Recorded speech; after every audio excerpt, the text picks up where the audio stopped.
সবার কাছে আমি ভিপি নুরুল হক নুরের জন্য দোয়া চাচ্ছি।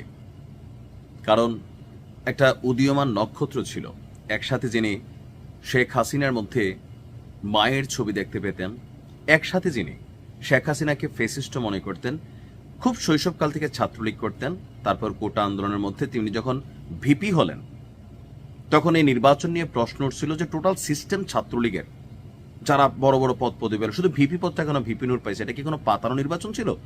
সেই নির্বাচন নিয়ে ভিপি নূরের যে টিম ছিল তারা প্রতিবাদ করছে, বলছে আবার ইলেকশন হইতে হবে। সেই নির্বাচনে ভিপি নূর বলছিল যে শুধু ভিপি পদটা ঠিক আছে, নির্বাচনটা সঠিক হয়েছে, বাকিগুলো আবার হওয়া দরকার।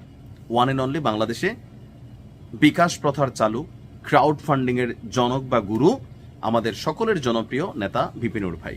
অনেক মার খাইছেন রাজনীতির জন্য, বহুত কষ্টে বিএনপির একটা টিকিট পাইছেন, পাওয়ার পরেই মানসিক ভারসাম্য হারিয়ে ফেলেছেন আমার মনে হয়েছে। কারণ এই যে তরুণ প্রজন্মের যারা রাজনীতিবিদ, ভিপি নূরের শিষ্য হচ্ছে নাহিদ, আসিফ, যারা আছে, এখন গুরুর এই অবস্থা, শিষ্যদের জানি কি অবস্থা হয়। কেন বললাম?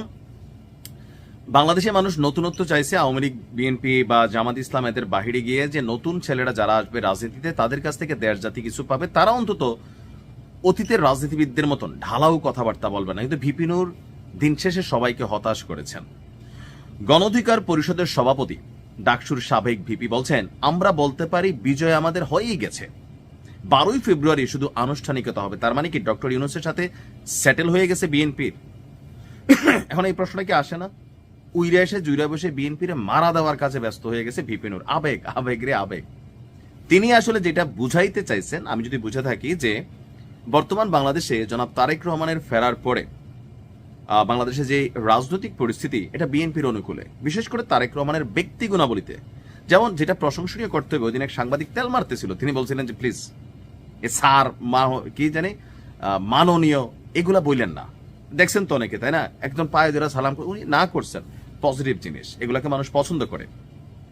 বিএনপির একটা পজিটিভ ফিডব্যাক তৈরি হচ্ছে তারেক রহমানের ব্যক্তিত্বের কারণে।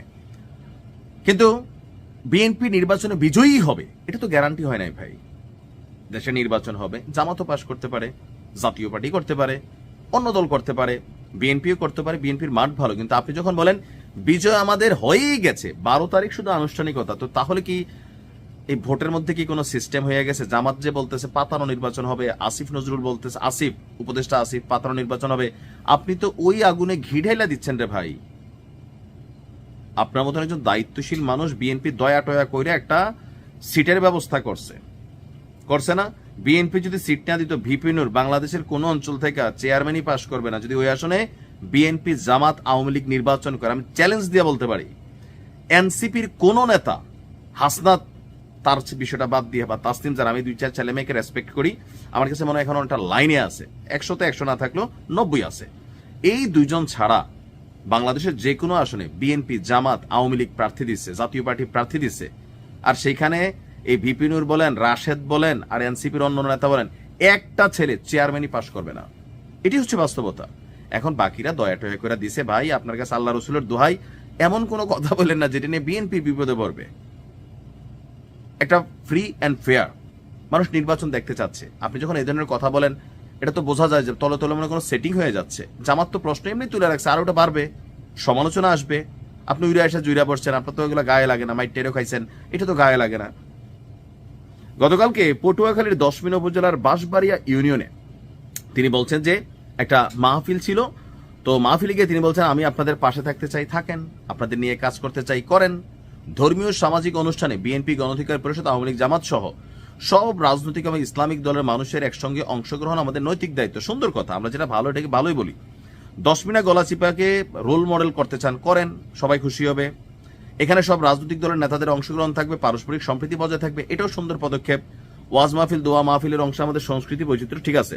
তো প্রত্যেক মানুষ ধর্ম মত করবে, সব সুন্দর, আমার কাছে সবই ভালো লাগছে। শুধুমাত্র এই যে কথাটা, এটাই ভেজাল লাগছে। নূর ভাই, বক্তব্য দেওয়ার সময় একটু বুঝাশুনা দিতে হবে যে আপনার বক্তব্যের সমালোচনার জায়গায় যেন বিএনপির জন্য তৈরি না হয়, আপনারও না হয়।